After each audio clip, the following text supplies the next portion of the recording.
이거는 마치 여호수아 24장 14절 말씀처럼 여호와의 편에 서느냐 서지 않느냐의 문제인 거예요. 그러니까 아마도 교단이 커지고 이제 학교가 많이 커지다 보니까 여러 가지 생각해야 될 것들이 많을 수밖에 없다고 저는 생각을 해요. 그런데 이제 지금 시대는 굉장히 우리가 마지막 때를 살고 있고 악이 굉장히 관영된 시대 가운데 살고 있기 때문에, 그러면 누가 거룩해야 되냐? 정말 교회거든요. 근데 거기는, 이 학교는 우리나라의 개혁주의를 지키는 큰 책임을 갖고 있잖아요. 하나님께서 이거를 판단하기를 바라시지 않았을까 싶어요. 분별하기를 바라시지 않았을까 싶어요. 조금 더 하나님 앞에 바로 격가지 것들을 다 떼어내고 비기덩어리를 다 떼어내고 정말 어느 편에 설 것이냐라는 그런 문제인 거죠. 그래서 저는 이 사안도 정죄와 분별은 다르다고 보거든요. 성경에서 말하는 정죄와 분별은 다릅니다. 정죄는 하지 말라고 했지만 말씀을 통해서 분별을 하라고 했어요.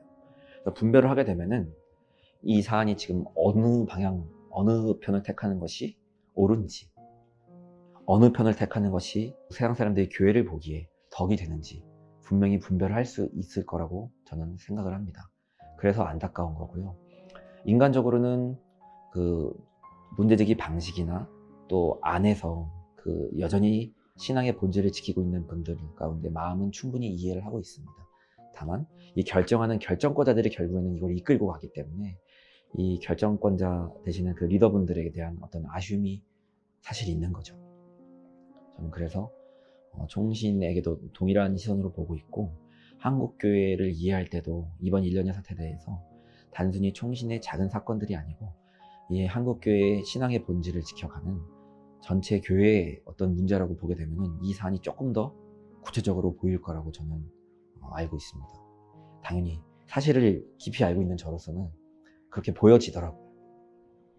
이 사실에 대해서 정확히 알고자 하면은 사실은 만나서 이야기를 들어봐도 되고요. 정말 사안에 대해서 심각하게 느낄 경우에는 이거를 분명히 저에게 물어볼 수밖에 없다고 생각이 들거든요. 그런데 그러한 시도조차 하지 않았어요, 사실은. 그러니까 저를 저와 반대되고 있다라기보다 그냥 관심이 없는 것 같아요. 관심이 없다고 저는 느껴지고, 실제로 이제 이번에 제가 누구라고 정확히 말씀드리긴 어렵지만 이제 염 원장님을 고소한 6명 그 대표 중에 2분과 함께 이야기를 나누게 됐었어요. 그래서 이 사안에 대해서도 이제 적어도 그분들은 이제 정확히 알고 있죠. 그런데 사실상 마음으로 기대가 되지 않더라고요, 안타깝게도. 개인적으로 만나서 이야기할 때는 다 좋게 이야기가 되고, 이거는 문제가 있고 분명히 해결을 할 거다, 다들 그렇게 이야기를 하세요. 그런데 실제적으로 우리가 보는 열매들, 그리고 어떤 편을 택하는지 결과의 행위들을 보면은 전혀 변함이 없죠. 이게 저는 단순히 왜 나의 말을 듣지 않을까 그런 생각이 전혀 안 들고, 우리 교회의 영적 현실이라고 보여지는 거예요. 저의 신앙의 제 모습도 보기도 하고요. 교회의 현실이고 우리 한국 교단의 현실이지 않을까 싶어요. 정말 개인적 신앙 차원에서는 다 바른 목소리를 내는데, 이게 단체가 되고 교단이 되고 특별히 여기서 관계가 엮여지게 되면은 그거를 행하지 못하더라고요. 정말 가장 안타까운 마음 갖고 있는 제 시선이 여기 있어요. 제가 가장 안타까운 분이 바로 여기 있는 거. 되게 안타까운 핵심이 뭐냐면, 특히 이제 박 전도사 관련해서 끼면 더 그렇게 되는데, 이성원 교수님 해임 건은 다 반대를 하는 분위기잖아요. 근데 이제 박 전도사 건은 모르겠다 이런 경우가 많이 있거든요. 예를 들어 그 이유가 뭐냐면 이제 염 원장님의 이제 문제 제기 방식, 이거를 문제 삼는 경우가 있고, 어쨌든 방법이 문제인데 확실한 거는 사실을 몰라서 그런 거고, 근데 이게 이제 좀 전체적으로 크게 보면은 뭐가 문제냐면은, 이게 왜 이렇게 됐냐면은, 그 총신대부 있죠. 총신대 안에 있는 편집부나 그리고 동아리들, 이 장들이 그 내부 학생들 말을 들어보면은 다 정치적으로 점령당해 있다고 얘기를 했어요. 정말 그렇게 돼 있대요. 정말 그렇게 돼 있어서 신대원생들 말고 학부생들이 이 사안들에서 사실 관심이 별로 없잖아요, 보통 학생들이. 그러다 보니까 잘 모르죠.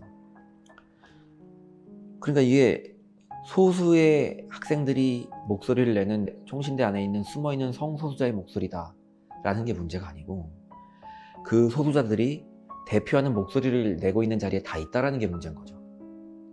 그럼 그게 총신대 목소리가 되어져 버리는 거예요. 이게 문제더라고요, 저는.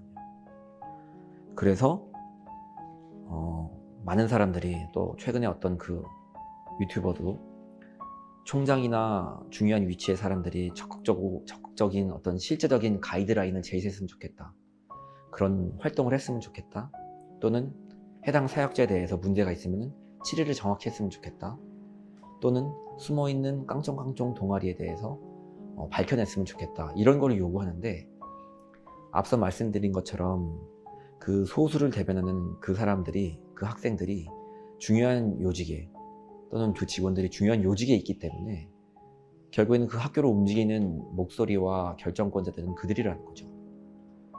그렇기 때문에 가이드라인을 제시할 수가 없는 거고, 그렇기 때문에 치리를 할 수가 없는 거고, 그렇기 때문에 동아리를 굳이 밝혀내지 않는 거예요. 이 정확한 사실에 대해서 인지를 했으면 좋겠다는 거예요.